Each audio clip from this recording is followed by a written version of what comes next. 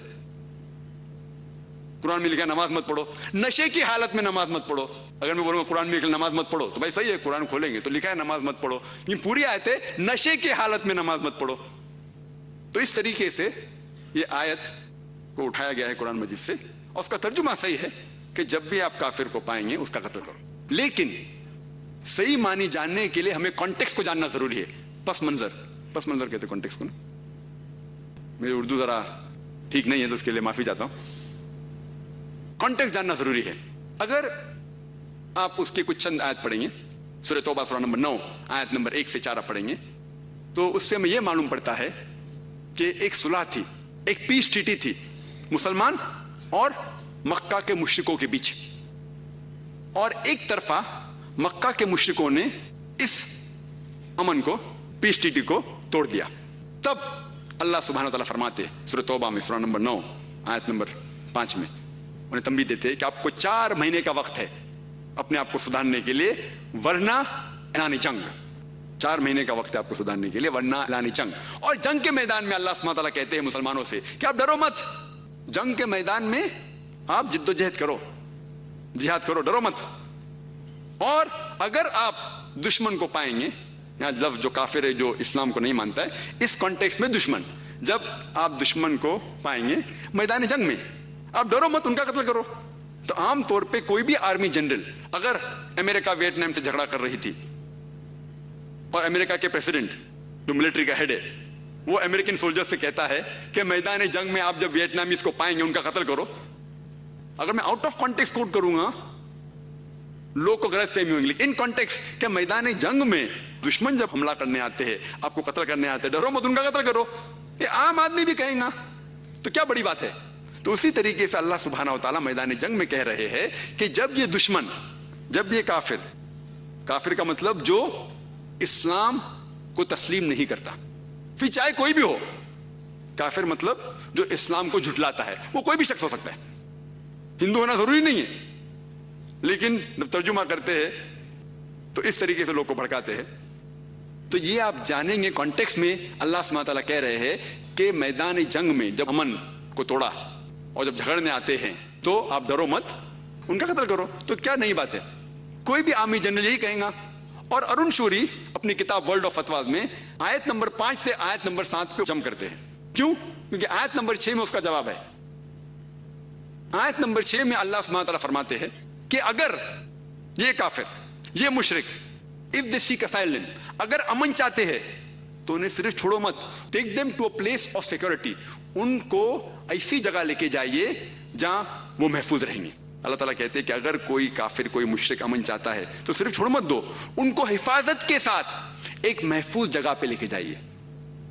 آج کی تاریخ میں, آج کا age of science and technology میں سب سے اچھا دیالو آرمی جنرل یہ کہیں گا کہ دشمن کو جان دو. کون سا آرمی جنرل یہ کہیں گا کہ اس کو حفاظت کے ساتھ محفوظ جگہ پہ چھوڑیے؟